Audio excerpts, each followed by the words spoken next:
Hello, and welcome to the Full Circle Podcast, your source for insights into the science and art of endurance sports training and racing. I'm your host, Coach Laura Henry. Today is Coach Tip Tuesday. This past weekend, I was working at Mellow Velo Bicycle Shop in Syracuse when my friend and local cycling legend, Ben Rabin, walked in. I've known Ben for a long time now. When I was struck by a car while I was riding my bicycle in 2012, he represented me in my case against the driver. He was also on the group ride on that fateful day in 2015 when I catastrophically broke my left arm.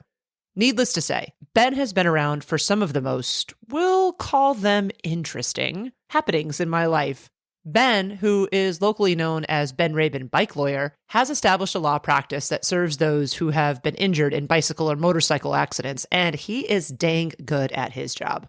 Over the years, in addition to representing me in several legal matters, he's also become a friend. And so I was thrilled to see him in person and to catch up with him. We got to talking about how quickly the years have passed since we first met each other, which led me to reflect on how time is so relative. Sometimes it passes slowly.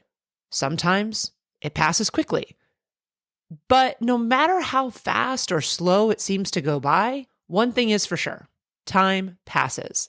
And so, especially given our conversation and the fact that Ben has been present with me for some of the more significant moments in my life, I got to thinking about this and about how time passes relative to quote-unquote big events that happen in our lives. And considering that I just offered advice about how to return to training after being injured in last week's Coach Tip Tuesday episode number 74, the emotional and physical experience of being injured and how we as endurance athletes experience the passage of time as we navigate an injury or an illness has been on my mind quite a bit lately. Do you remember what you were feeling and experiencing 4 years ago today? I do. 4 years ago today, on January 28th, 2021, my beloved Boppy's heart stopped beating, and he died. He had contracted COVID-19, the OG Alpha variant, a month earlier, and ultimately, he could not survive it. I cared for him during the initial couple of weeks of his illness, and by doing so, I knowingly and willingly exposed myself to the virus, thereby contracting it myself. I was the sickest I've ever been in my entire life.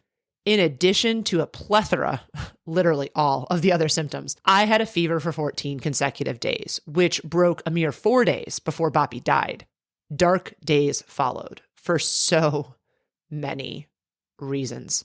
4 years ago, January 2021 kicked off what was, beyond a shadow of a doubt, the hardest year of my entire life to date. COVID-19 was destined to impact and transform my life profoundly. And I'm not referring to the government restrictions or the cultural changes that the virus catalyzed, which is what so many people mean when they say, due to COVID. The virus itself, a wee beastie, a tiny microscopic entity, was destined to permanently alter my life. Not only did it cause Boppy to die, but it profoundly impacted each of my immediate family members, who all got sick at the same time. All of us who didn't die when we had COVID-19 have long-term, permanent impacts from the virus, to include cardiac and neurological complications. But at that time, 4 years ago, all I knew was that I had been incredibly sick. That the same illness I appeared to be surviving had killed one of the people I loved most in this world. That I didn't have any energy, literally, dragging a chair 6 feet exhausted me and required me to sit down and rest. And that feeling anything other than pretty terrible seemed like a pipe dream. Any path forward felt non-existent, let alone hopeful. I started working with Coach Adam Ruskowski, who is a doctor of physical therapy, in March 2021 to help manage my long COVID. Even with all of the experience I had and have coaching athletes through injuries and illnesses, I knew I could not do this alone for my own self. Every coach needs a coach. Coach Adam had a working hypothesis at the time that has since been accepted by the larger community of medical providers who treat long COVID patients, that strength training would be the best thing to start with as far as activity and/or exercise went for me, since strength training strengthens the nervous system, which is where fatigue lives. We started with easy strength training and built from there. It took 5 months of us working together, so 7 months total from when I was sick, for me to be able to resume cycling. It took 7 months of us working together, so 9 months total from when I was sick, for me to be able to start running again. Due to some of my long COVID symptoms, I've never been able to resume swimming. At times, those days and months in 2021 felt interminable. How would I ever be able to do a workout again when I was so fatigued that I needed to take 3 naps a day in addition to the 9 to 10 hours of sleep I was getting per night just to get through my workload for my job? How could I possibly imagine running again when I couldn't even go for a walk without my heart rate skyrocketing? How could I conceivably ride a bike again when I couldn't turn my head to the side, which is a very important thing to be able to do while cycling to look for cars and other threats, without feeling dizzy and disoriented? Yes, indeed. There were days when I felt like I was deep in a tunnel without any sign of light, let alone a light at the end. And so, 2021 passed with absolute glacial slowness. How many of us have been in a similar situation? Maybe you haven't been as severely ill as I'm describing I was, but you probably have been injured, emotionally devastated, or have faced some other scenario in your life that altered your daily existence and or caused you to question whether you could actually feel, mentally and or physically, better or quote unquote normal again. And your perception of time as you were experiencing something like this was probably similar to what I'm describing. It probably felt like an eternity. As an athlete myself, I have had my fair share of significant injuries and illnesses that have rendered me incapable of doing many of the things that I love most: running, cycling, swimming, and strength training. As a human, I have experienced illnesses, injuries, emotional hurts, and physical wounds that had rendered me incapable of functioning normally. As a coach, I have walked alongside hundreds of athletes as they have navigated situations like this. In fact, just as I sought out Coach Adam when I was in my lowest of lows, many athletes hire me when they are experiencing a trying time and are seeking help finding that path forward. Injuries and emotional trauma tend to be catalysts for athletes to seek out a coach. While I love helping athletes and I am convinced that this is the work I was meant to do, I hate that they're being injured or experiencing a very difficult time in their lives is the reason that I often meet many athletes. What I've learned through my experiences as a human, an athlete, and a coach is that there are indeed periods of time in our lives that seem very dark and like they will stretch on for all eternity. I've experienced firsthand how slow progress can feel, so slow that it can feel like you're going backward instead of forward. And yet, I've also learned that time passes. Progress does get made.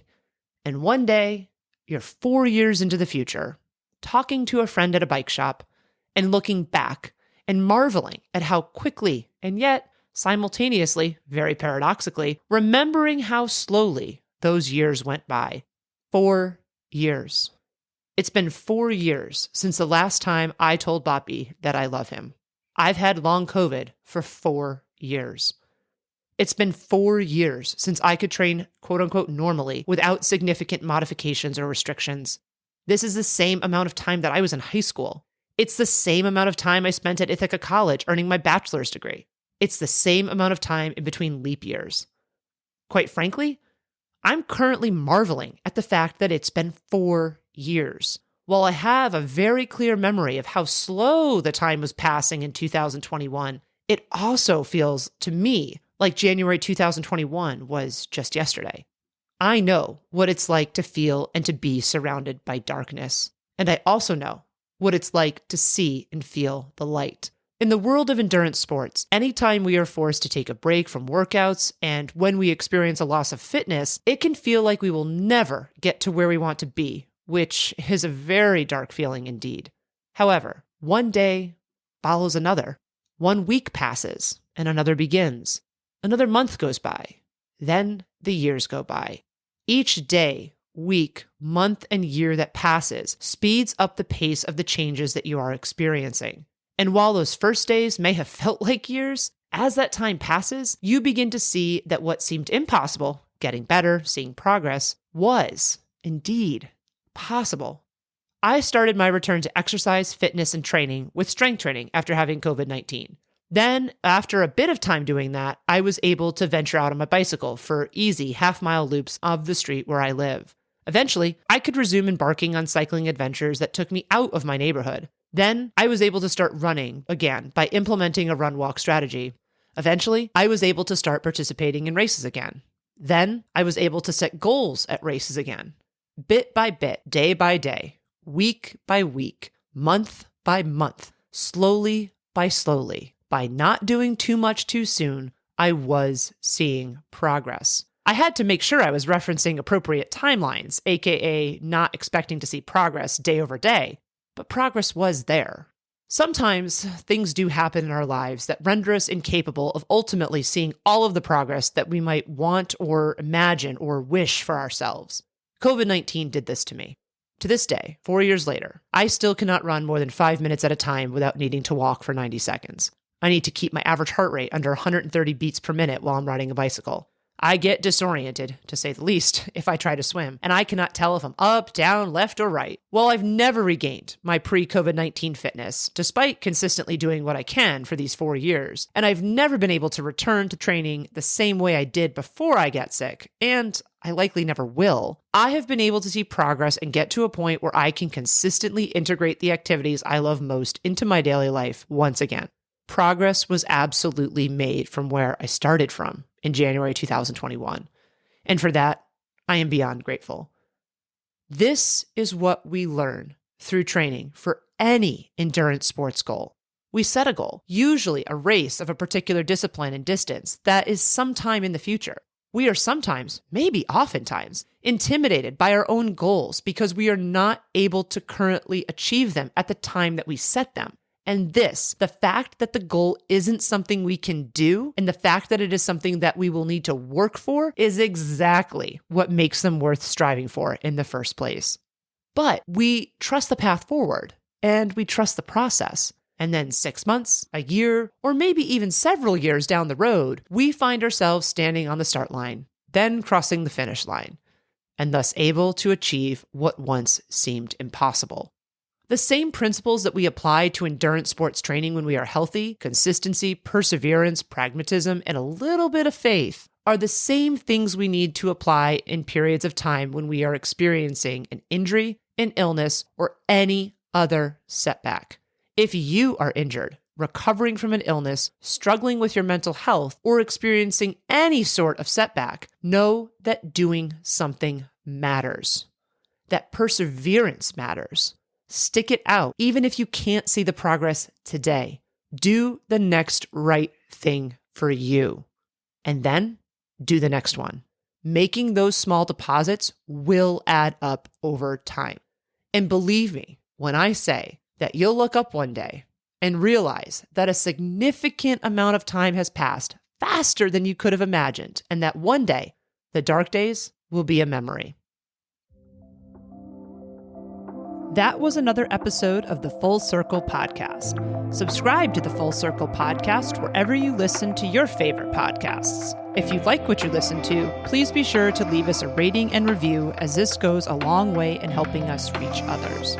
The thoughts and opinions expressed on the Full Circle Podcast are those of the individual. As always, we love to hear from you, and we value your feedback. Please send us an email at podcast@fullcircleendurance.com or visit us at fullcircleendurance.com/podcast. To find training plans, see what other coaching services we offer, or to join our community, please visit fullcircleendurance.com. I'm Coach Laura Henry. Thanks for listening.